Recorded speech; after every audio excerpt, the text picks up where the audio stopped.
Hello students. तो आज हम स्टार्ट करने जा रहे हैं अगला टॉपिक जो है इलेक्ट्रोमैग्नेटिक इंडक्शन का, जिसमें है ईडी करंट्स। कौन से करंट्स? ED currents. तो ईडी करंट्स क्या होता है? एक्चुअली जब कोई मेटल होता है, मेटेलिक ब्लॉक रहता है, एक मेटेलिक ब्लॉक है, फॉर एग्जांपल ये एक मेटेलिक ब्लॉक है, अगर तो मेटेलिक ब्लॉक से लिंक्ड अगर फ्लक्स में, फॉर एग्जांपल मेटल के ऊपर हम एक मैग्नेट को अगर तेज़ी से गिराते हैं, एक मैग्नेट को तेज़ी से इधर गिराते हैं, तो क्या होगा? मेटल से लिंक, इस मेटेलिक ब्लॉक से लिंक जो फ्लक्स में होगा वो चेंज आएगा। यहाँ पे जो मैग्नेटिक फील्ड होंगी वो क्या होगी? उसमें चेंज आएगा। उस मैग्नेटिक फ्लक्स में चेंज होने की वजह से इसमें क्या होता है? सर्कुलेटिंग करंट फ्लो होने लगता है। कौन सी करंट? ऐसे सर्कुलेटिंग करंट, यानी राउंड राउंड सी करंट यहाँ पे फ्लो होने लगता है। इन्हीं सर्कुलेटिंग करंट्स को हम लोग कहते हैं एडी करंट्स। यानी कि the induction of the circulating currents, the induction of the circulating currents in a metallic block when magnetic flux और magnetic field links to the block, metallic block change. यानी कि जब मेटेलिक ब्लॉक से magnetic field change होता है, यानी magnetic field change होने का मतलब मैग्नेटिक फ्लक्स चेंज होता है, तो इस मेटेलिक ब्लॉक में सर्कुलेटिंग करंट्स, यानी कि राउंड राउंड घूमने वाली करंट्स इंड्यूस हो जाती हैं। इन्हीं करंट्स को हम लोग कहते हैं ईडी करंट्स। तो आई होप समझ में आ गया होगा ईडी करंट्स क्या है।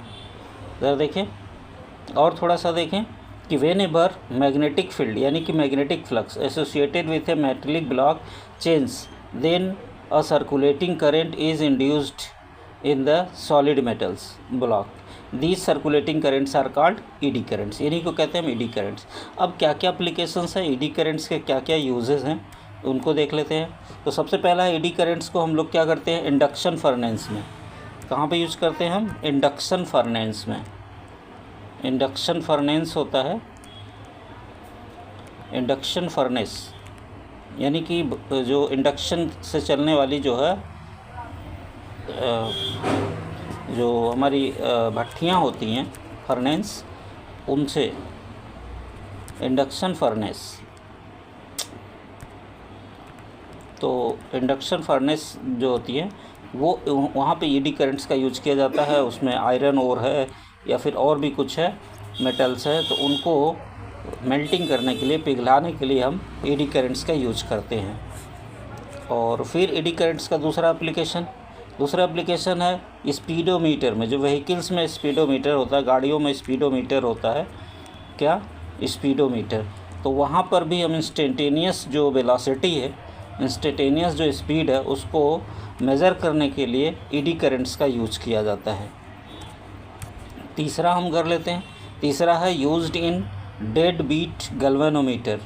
डेड बीट गैल्वेनोमीटर होता है, उसमें क्या करते हैं? To stop the damping in the coil in a shorter interval, यानी थोड़े से समय में जो उसके कॉइल में डंपिंग होता है, कॉइल जो है थोड़ा सा डंप हो जाता है, तो डंपिंग को स्टॉप करने के लिए, रोकने के लिए डेड बीट गैल्वेनोमीटर का इस्तेमाल किया जाता है। डेड बीट गैल्वेनोमीटर में ईडी करंट्स का इस्तेमाल किया जाता है। चौथा है used in electric brakes of the trains to stop the rotation of the axle of the wheel. Electric जो ट्रेन्स होती हैं, उनके पहियों में उनके एक्सल जो घूमता है, उस एक्सल को घूमने से रोकने के लिए भी ईडी करंट्स का इस्तेमाल किया जाता है। फॉर एग्जांपल ये पहिए हैं और बीच में एक्सल है, तो इस एक्सल के रोटेशन को रोकने के लिए ईडी करंट्स का इस्तेमाल किया जाता है। ट्रेन में जो इलेक्ट्रिक ब्रेक होता है, उनका इस्तेमाल करने के लिए किया जाता है, यानी उन ब्रेक को ब्रेक लगाने के लिए ईडी करंट्स का हम इस्तेमाल करते हैं। क्लियर है? आगे देखते हैं।